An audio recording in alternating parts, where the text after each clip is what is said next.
Mm, Hola, ¿qué tal? Buenos días a todos. Vamos a comenzar.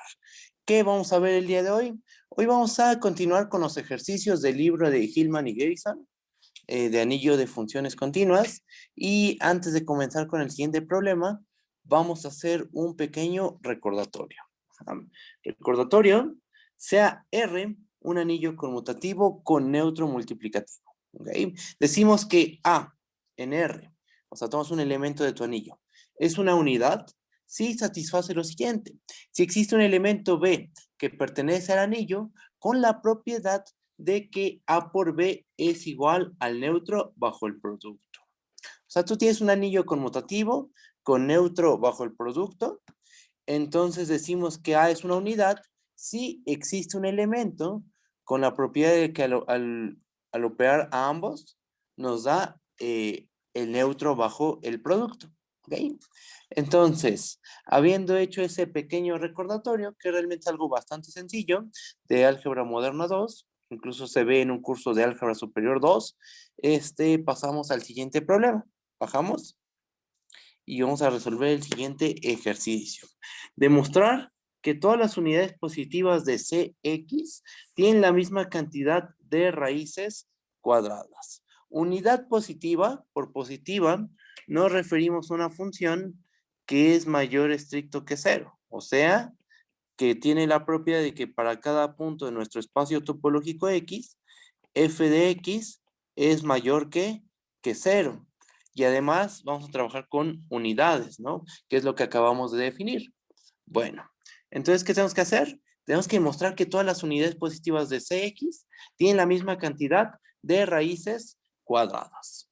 Para ello, vamos a definir una biyección, ¿ok? Entre el conjunto de raíces cuadradas de una unidad y el conjunto de raíces cuadradas de otra unidad que vamos a tomar de forma arbitraria. Vamos a establecer una biyección y esa biyección nos va a decir qué es lo que nos dice una biyección, que el dominio y el codominio tienen la misma cantidad de elementos. Entonces, eso es lo que vamos a hacer. ¿Va? ¿Va a la prueba? ¿Qué hacemos? Pues vamos a tomarnos U y V, dos unidades positivas de Cx. ¿Ok? Vamos a tomar a W, definimos a W como U por V. ¿Ok? El producto de esas dos unidades. Y vamos a definir a R como la raíz cuadrada de W. ¿Ok? Es la única raíz positiva de W. ¿Vale? Sea omega U el conjunto de raíces cuadradas de U y omega V el conjunto de raíces cuadradas de V. O sea, en un conjunto metemos a todas las raíces cuadradas de U y en otro conjunto metemos a todas las raíces cuadradas de V. Y lo que vamos a hacer es definir una biyección, bala de biyección. ¿Cómo se define? Definimos a phi como la función que va de omega U hacia omega V y lo que va a hacer es lo siguiente. Tomas un elemento de omega U y lo vamos a mandar a R entre S. ¿Ok? Eso es lo que vamos a hacer. Recuerden que R se definió aquí arriba. R es la raíz de W. Ajá. Y W se define como U por V. ¿Ok? Y S es el elemento que tomamos en omega U, que es raíz cuadrada de U. ¿Ok? Bueno, ¿qué tenemos que ver? Pues primero tenemos que ver que esta función efectivamente está bien definida. O sea que R entre S realmente es una raíz cuadrada de V. Eso es lo primero que hay que ver, que está bien definida nuestra función. Y ya habiendo visto eso, pues pasamos a demostrar que es inyectiva y que es suprayectiva. ¿Ok? Entonces procedemos. Veamos que phi está bien definida y que es una función biyectiva. Bajamos y vamos a anotar lo siguiente. Para cada S en omega U se cumple lo siguiente. Aplicas, a S le aplicas phi. ¿Qué obtenemos? R entre S, ¿verdad? Si elevamos al cuadrado a phi de S, entonces elevamos al cuadrado a R entre S. Propiedades de los exponentes en un anillo conmutativo. R entre S al cuadrado es simplemente R al cuadrado entre S al cuadrado, ¿verdad? ¿Y quién es R? Recuerden cómo definimos a R. R se definió como la raíz de W. Y W es U por V. ¿Estamos de acuerdo? Entonces, ¿qué obtenemos? Pues R lo sustituimos, es la raíz de W, elevamos al cuadrado y nos termina quedando W y W es U por V, ¿verdad? Entonces nos termina quedando aquí en el numerador U por V. ¿Quién es S al cuadrado? S al cuadrado, bueno, perdón, nos queda U por V entre U. ¿Qué pasa después? Pues se nos van a cancelar las U's, ¿no? Nos cancela esta U, se nos cancela esta otra U y nos termina quedando únicamente V, ¿sí? ¿Y eso qué nos está diciendo? ¿Eso qué muestra? Eso lo que muestra es que phi de S es una raíz cuadrada de V. ¿Por qué? Porque cuando nosotros elevamos al cuadrado a phi de S, nos termina dando V. Ajá. Entonces, ¿qué tenemos? Que phi de S efectivamente pertenece en omega V y entonces esta función phi está bien definida. Realmente, raíces cuadradas de U se van a raíces cuadradas de V. ¿Sí me entienden? ¿Sí está bien? ¿Hay alguna duda? Si hay dudas me dicen, ¿eh? Entonces, ya vimos que una raíz cuadrada de U bajo esta función se va a una raíz cuadrada de V. ¿Ok? Bajo. Y ahora tenemos que ver qué cosa. Ya está bien definida nuestra función, pues ahora tenemos que ver que es inyectiva y es suprayectiva. Entonces vamos a proceder. Vamos a tomar dos elementos, S1 y S2 de omega U, tales que phi de S1 es igual a phi de S2. ¿Qué tenemos que probar? Pues tenemos que ver que S1 es igual a S2 y con eso va a quedar probada la inyectividad. ¿Ok? Entonces, ¿está? Tenemos que phi de S1 es igual a phi de S2. ¿Eso qué significa? Pues por la regla de correspondencia de nuestra función phi, sabemos que phi de S1 va a ser igual a R entre S1. ¿Estamos de acuerdo? ¿Y cuánto va a valer phi de S2? Por la regla de correspondencia de la phi, sabemos que eso va a ser R entre S2, ¿verdad? Entonces, ¿qué tenemos? Tenemos que R entre S1 es igual a R entre S2, ¿verdad? Eh, Multiplicamos en ambos lados de la igualdad por S1 y S2 y nos termina quedando RS2 igual a RS1, cancelamos esta R y nos termina quedando que S1 es igual a S2, ¿ok? Que es justo lo que queríamos ver. Entonces se concluye que la función phi realmente es inyectiva, ¿sí? Entonces ya tenemos que phi está bien definida, manda raíces cuadradas de U en raíces cuadradas de V, la función phi es inyectiva, y ahora vamos a ver qué es suprayectiva. ¿Cómo lo hacemos? Pues tomamos un elemento del codominio, vamos a llamarle T, sea T que pertenece en omega V. ¿Qué es lo que queremos? ¿Qué buscamos? Buscamos un elemento S en omega U tal que phi de S es igual a T. Esta igualdad, ¿en qué se traduce? Pues por la regla de correspondencia de phi, sabemos que phi de S es R entre S y a T, déjalo igual. Entonces, la igualdad phi de S igual a T es lo mismo que pedir que R entre S sea igual a T. ¿Qué hacemos? Pues vamos a despejar a la S simplemente y nos termina quedando que S debe ser de la forma R entre T. Y fíjate que este elemento de nuestro anillo, bueno, en el anillo de continuas, sí es una raíz cuadrada de U. Simplemente hay que elevar al cuadrado y notar que efectivamente nos va a dar U. Podemos hacer la cuenta, desde luego. R entre T al cuadrado, aquí lo hago, aquí arriba. R entre T al cuadrado, ¿qué va a ser igual? Es igual a R al cuadrado entre T al cuadrado, ¿sí? R al cuadrado, ¿cuánto vale? R es raíz de W y W es U por V. Entonces, en el numerador nos va a quedar U por V.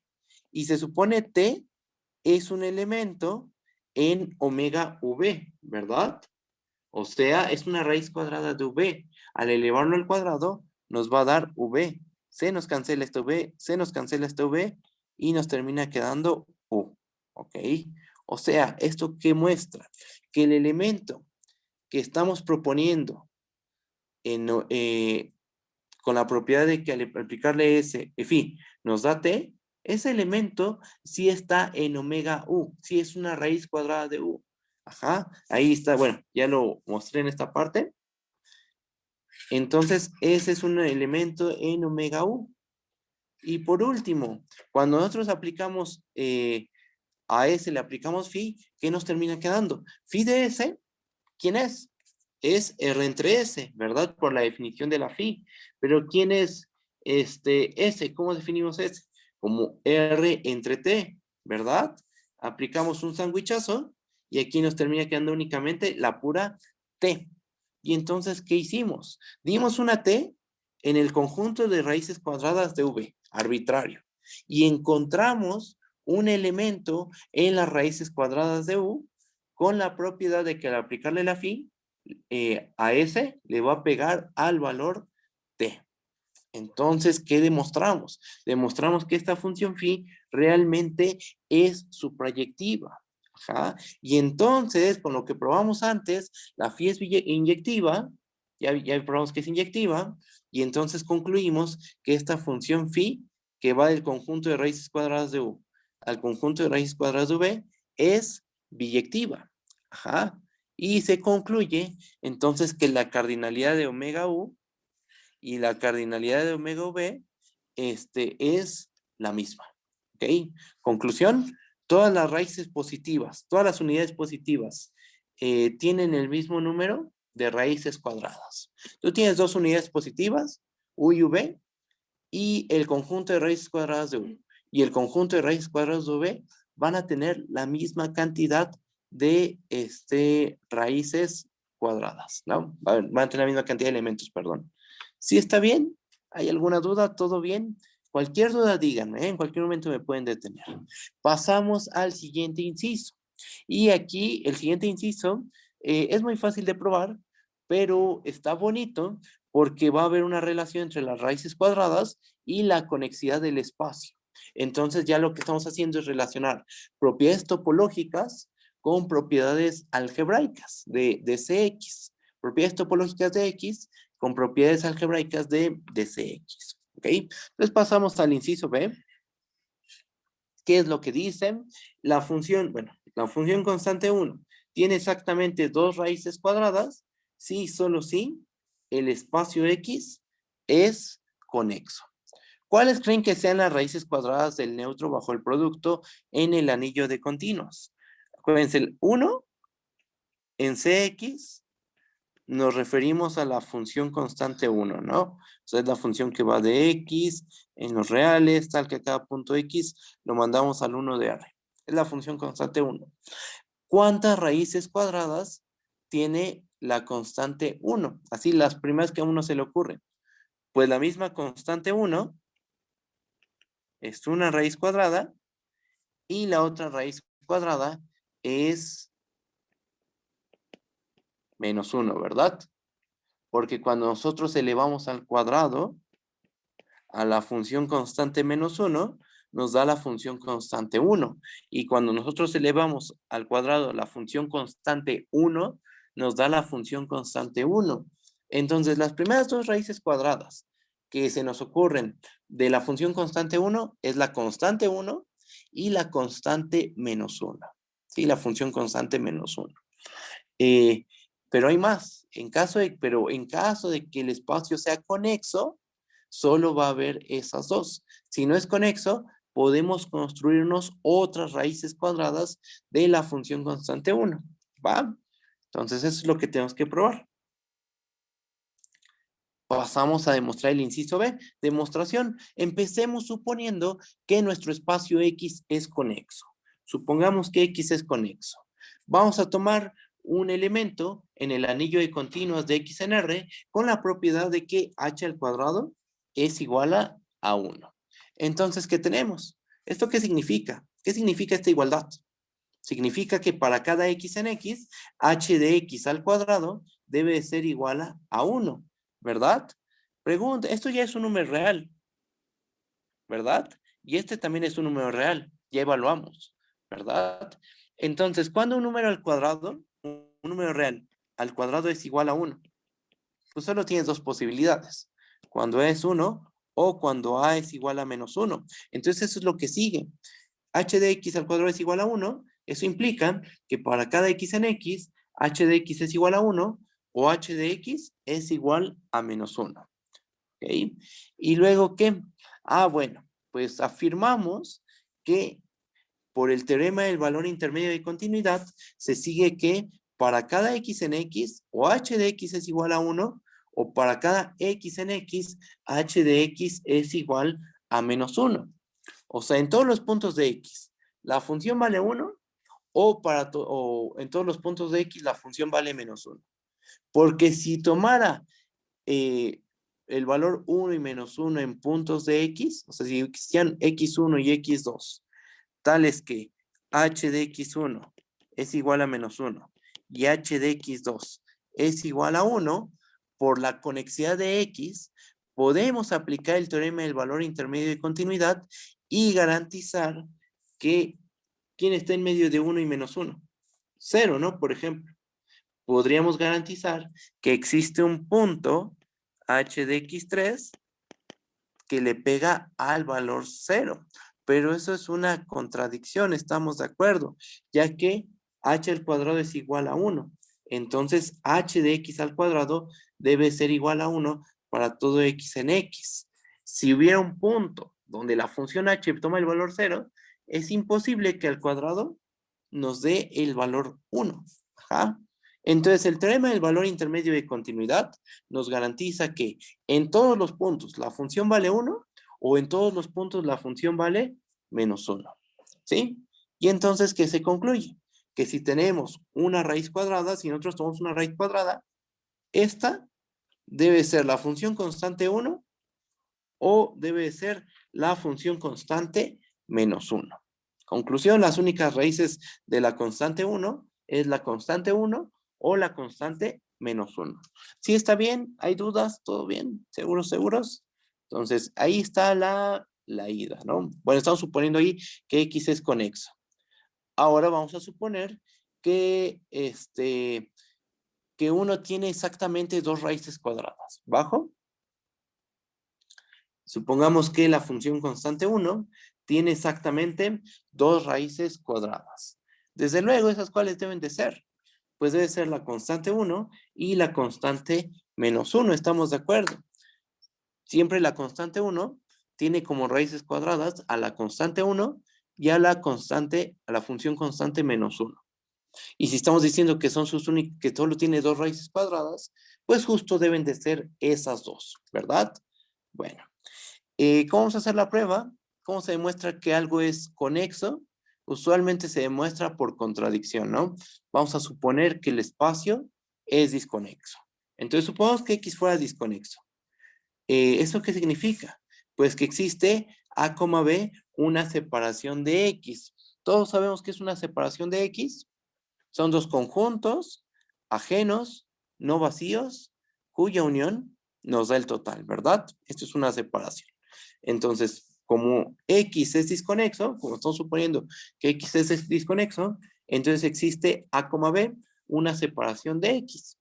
Y con esa separación vamos a definir la siguiente función. Definimos H, que va de X en los reales, y hace lo siguiente. A cada punto X lo vamos a mandar a 1 si X pertenece en A. Y lo vamos a mandar a menos 1 si X pertenece en B. ¿Ok? ¿Qué propiedades cumple esa función? Pues nota que como A, B es una separación, entonces A y B son abiertos ajenos no vacíos, cuya unión nos da el total. ¿Sí? Y entonces se sigue que la H debe de ser una función continua, porque si nosotros nos fijamos únicamente en la regla de correspondencia de la H en A, tenemos una función constante. Y si nosotros nos fijamos en la regla de correspondencia de H en B, tenemos la función constante menos 1. Ambas son continuas. Ajá. Y no tienen intersección A y B. Entonces, en las restricciones hay continuidad, se sigue que la H, y estos son abiertos aparte, estos son dos conjuntos abiertos, ¿sí? se sigue que la h es continua. El resultado que estoy usando es el lema del pegado. ¿Okay? Así es como se le conoce. Tienes una función que está definida por pedazos, pero si en la intersección coincide y los conjuntos son abiertos, esa cosa es función y es continua. ¿Va? ¿Qué más tenemos? Pues h es una continua. Y además ocurre que cuando nosotros elevamos al cuadrado h, nos da la función constante 1. Estamos de acuerdo que h de x al cuadrado siempre va a ser 1 para cada x en x. Porque en el caso en que tomemos un x en a, 1 al cuadrado nos va a dar 1. Y en el caso en el que tomemos un punto x en b, pues también va a ocurrir que h al cuadrado va a ser igual a 1. ¿Ok? Entonces, ¿qué es lo que tenemos? ¿Qué concluimos con esto? Pues que h es una raíz cuadrada de la unidad y desde luego que esta raíz cuadrada es distinta a la función constante 1 y a la función constante menos 1. Contradicción, porque por hipótesis estamos suponiendo que la función constante 1 tiene exactamente dos raíces cuadradas. Y de suponer que x es disconexo, obtuvimos una tercera raíz cuadrada. Ahí está la contradicción. Suponer que es disconexo el espacio nos conduce a una contradicción. ¿Cuál es la conclusión? Pues que el espacio X resulta ser un espacio conexo. Y ahí se acaba la prueba. ¿Qué demostramos? ¿Cuál es la conclusión final? Pues que un espacio es conexo si y solo si la función constante 1 tiene exactamente dos raíces cuadradas. Estamos pasando de una propiedad topológica de X a una propiedad algebraica de CX. ¿Sí está bien? ¿Sí se entiende? Y empezamos aquí a ver la relación que existe entre la estructura algebraica de CX y la estructura topológica de nuestro espacio X. ¿Va? Es un ejemplo muy simple, pero ilustra la relación que hay, ¿no? Entre la estructura algebraica de CX y la topológica de X. Pasamos al siguiente problema, al siguiente inciso. Todo esto es el problema 2 del libro de Hillman y Garrison, ¿vale? Pasamos al inciso C. Tomemos M, un número natural. Lo que dice el problema es lo siguiente. X tiene M componentes, entonces la función constante 1 tiene 2 a la M raíces cuadradas. O sea, si tienes un espacio que tiene M componentes, entonces la función constante 1 tiene 2 a la M raíces cuadradas. ¿Vale? Bajamos. Ahí está bien. Y comenzamos con la demostración. Como dice el enunciado, vamos a suponer que X tiene M componentes. Vamos a enumerarlas, sean A1, A2 hasta AM, dichas componentes. Y en términos de esas componentes, nos vamos a construir 2 a la M raíces cuadradas. Fíjense, para cada K1, Km que pertenece a este producto, en el conjunto que tiene como elementos 0 y 1 elevado a la M, definimos la siguiente función. Definimos h de k1, k2, puntos suspensivos, km, que va de x en r, y lo que hace es lo siguiente. A cada punto x lo vamos a mandar a la suma desde i igual a 1 hasta m, de menos 1 a la ki, multiplicado por la característica de ahí evaluada en x. Aquí vale la pena recordar cómo se define la función característica. Aquí lo pongo en este cuadrito. Recuerden que la función característica se define de la siguiente forma. Función característica o función indicadora. En probabilidad le dicen función indicadora. ¿Y qué es lo que hace? Pues que cada punto X lo manda. Si estás en A, te vas a ir al valor 1. Pero si estás en el complemento de A, te vas a 0. ¿Ok? Así se define la función característica. Vales 1 si X está en A. Vale 0 si X está en A complemento. Así de simple. ¿Ok? Por cada conjunto A subconjunto de X, tenemos una función característica, ¿verdad? Entonces, con estas M componentes, nos construimos M funciones funciones características. Y en términos de esas funciones características, definimos esta función. ¿Ok? ¿Cómo se define? Como la suma desde i igual a 1 hasta m de menos 1 a la ki multiplicado por la característica de ahí en x. ¿Ok? Si la notación es demasiado compleja, a lo mejor es mucha notación, en realidad lo que estamos haciendo es esto. La función h de k1, puntos suspensivos, km, la estamos definiendo realmente de esta forma. Va de x a los reales y lo que hace es que cada punto x lo manda a menos 1 a la ki en caso de que x pertenezca en ahí. Son equivalentes ambas reglas de correspondencia. Dicen lo mismo, esta es una regla de correspondencia un poquito menos formal, y este es bastante formal. Está escrito de una forma muy formal, ¿ok? Pero lo que estamos haciendo es esto. Si x cae en ahí, por ejemplo, si caes en A1, ¿qué es lo que va a hacer la función? Pues lo va a mandar a menos 1 a la K1.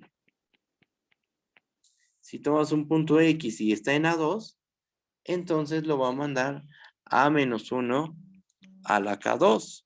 Estamos de acuerdo que menos 1 a la K, menos 1 a la K, como la K solo puede tomar los valores 0 y 1, pues menos 1 a la K, ¿cuánto vale? Pues vale 1, si K es igual a 0, perdón, y vale menos 1 si K es igual a 1. ¿Okay? Va a valer menos 1, si K es igual a 1, va a valer 1, si K es igual a 0. Entonces, ¿qué estamos haciendo? Estamos definiendo una función que solo toma los valores 1 y menos 1, 1 y menos 1. Ajá. Porque, ¿qué queremos? Lo que queremos hacer es construirnos 2 a la m raíces cuadradas de la función constante 1, ¿verdad? Bueno, bajo. Y aquí puse esto. Claramente, para K1, K2 hasta Km que pertenecen en este producto, esta función es continua por ser suma de continuas. Aquí vale la pena explicar por qué esta es una suma de continuas. Subo tantito. Esta es una suma de continuas. ¿Por qué? Porque cada función característica es una función continua, ya que cada uno de estos conjuntos es abierto y cerrado al mismo tiempo. Es un clopen. Ajá. En topología 1 se demuestra que la función característica en un espacio topológico es continua si, solo si A es abierto y cerrado simultáneamente. Pero justamente estos conjuntos son abiertos y cerrados. ¿Por qué? ¿Por qué sabemos eso? Pues porque se supone A1 hasta M son componentes. Ajá. Una componente siempre va a ser un conjunto cerrado. Siempre es un conjunto cerrado. Pero como tenemos una cantidad finita de componentes, podemos ver a A1, por ejemplo, como el complemento de esta unión finita de cerrados. Esto es un cerrado. Su complemento es un abierto. Entonces A1 resulta ser también abierto. En general podemos hacer este argumento con un ahí. Ahí es X menos la unión de todos los J distinto de I de AJ. Ajá. Este es un cerrado. Su complemento es un abierto. O sea, ahí es un abierto también. Entonces todos estos conjuntos son abiertos y cerrados. La función característica entonces es continua.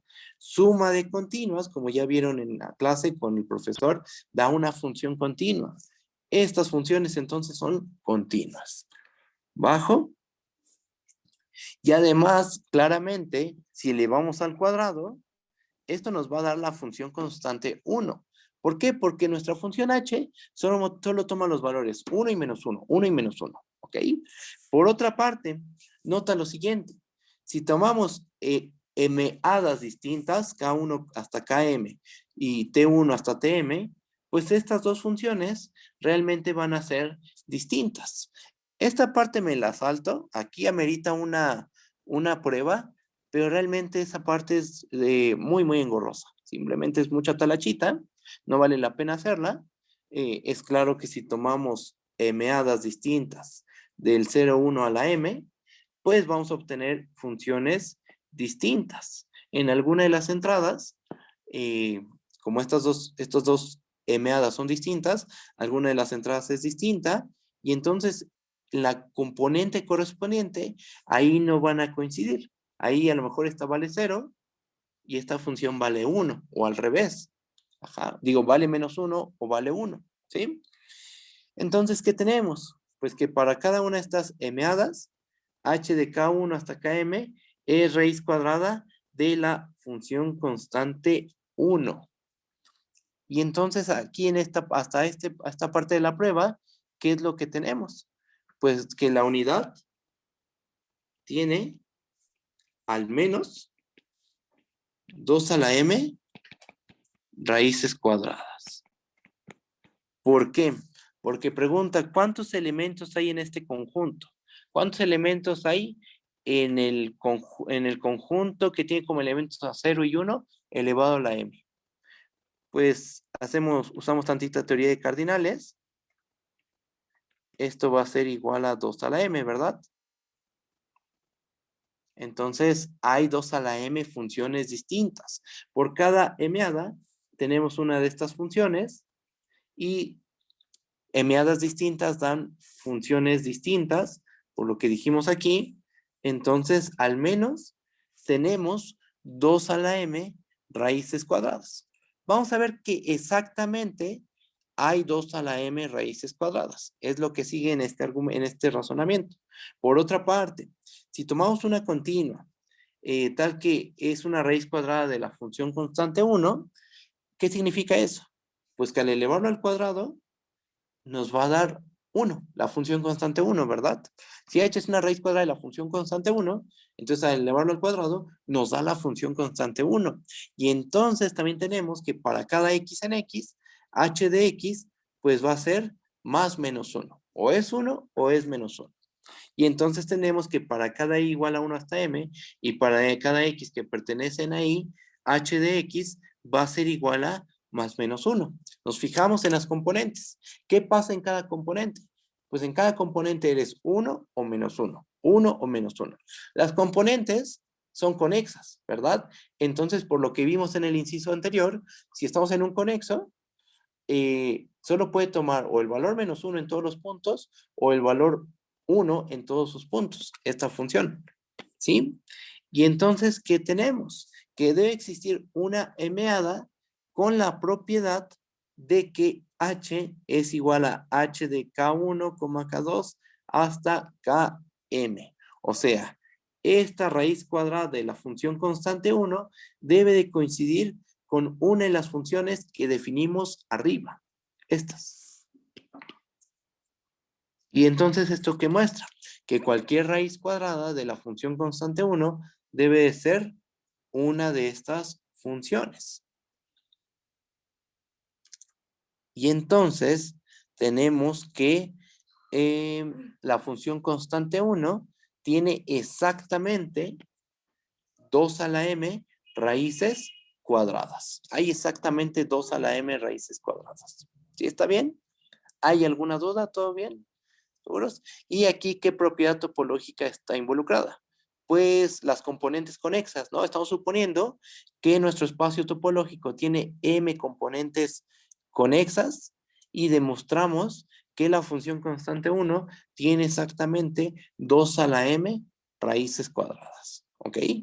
Bueno, bajo y si hay dudas me dicen. Vamos a hacer este inciso y terminamos la clase de hoy, ¿vale? Inciso D. Vamos a caracterizar los conexos en términos de una propiedad algebraica de Cx. Nuevamente, X es conexo si y solo si las funciones constantes 0 y 1 son los únicos elementos idempotentes de X. Recuerden que ser idempotente significa esto, que se satisface esta igualdad.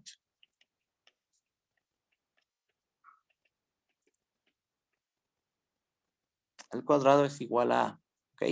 Entonces, vamos a ver que nuestro espacio es conexo Sí, solo sí, las funciones constantes 0 y 1 son los únicos elementos idempotentes de Cx. ¿Va? Empezamos haciendo la ida. Vamos a suponer que X es conexo. Claramente, 0 y 1 son idempotentes en Cx. Es fácil ver que la función constante 0, si elevamos al cuadrado, nos da 0, y la función constante 1 elevado al cuadrado también nos va a dar 1, ¿verdad? Bueno, si h en Cx es un elemento indepotente de Cx, entonces, ¿qué es lo que tenemos? Por definición de elemento idempotente, tenemos que h al cuadrado debe ser igual a h. ¿Pero esto qué significa? Que para cada x en x se tiene lo siguiente. H de x al cuadrado debe ser igual a h de x. Pasamos todo del lado izquierdo y nos termina quedando h al cuadrado de x menos h de x igual a 0.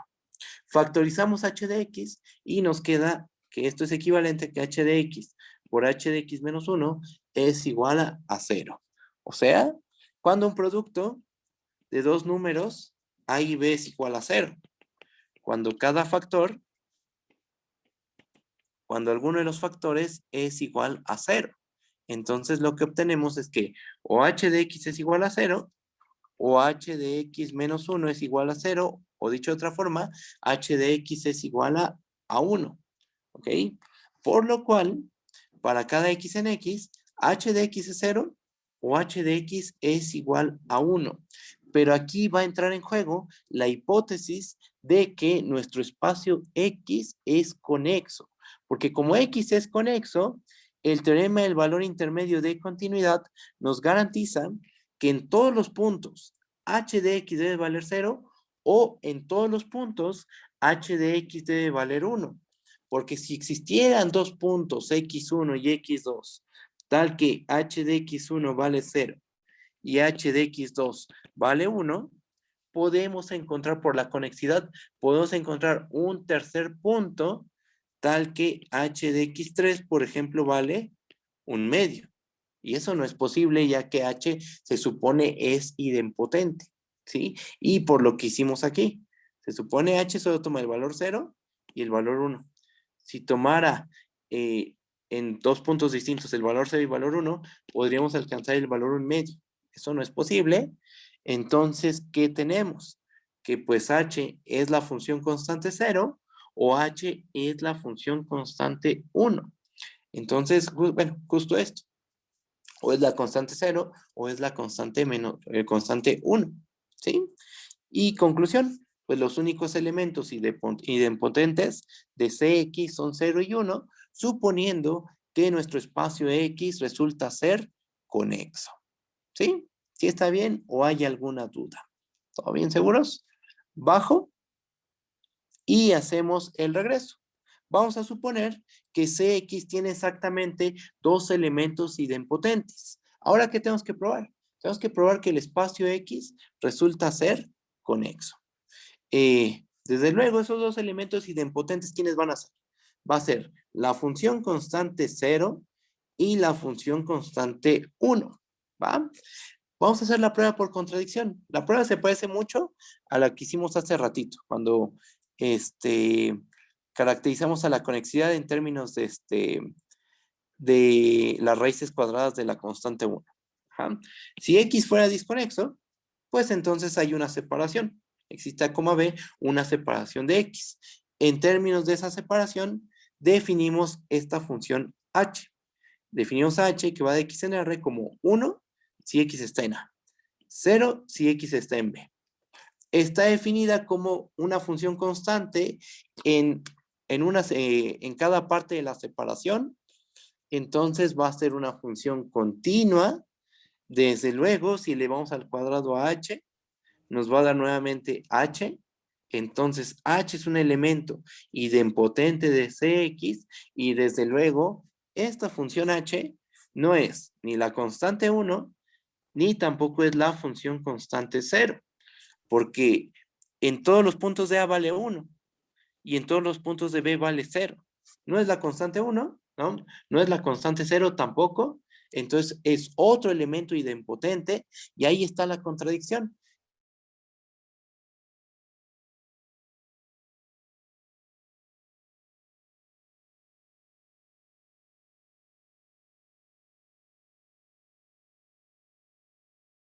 un tercer elemento idempotente. Creo que aquí se trabó, déjenme lo repito. Estamos suponiendo que Cx tiene exactamente dos elementos idempotentes y construimos un tercer elemento idempotente. Contradicción. ¿Qué supusimos mal? Pues que el espacio X es disconexo. La conclusión es que X es un espacio conexo y ahí se acaba la prueba. ¿Ok? Bueno, yo creo que hasta aquí le dejamos. Nos estamos viendo el viernes. Recuerden, la clase de topología va a ser los martes y los viernes en el horario de la clase. ¿Ok? Entonces, nos estamos viendo el viernes. Cuídense mucho. Cualquier duda me pueden decir. Me mandan un correo o por el Classroom. Y bueno, pues nos estamos viendo el viernes, ¿vale? Cuídense mucho. Bye bye. Hasta luego.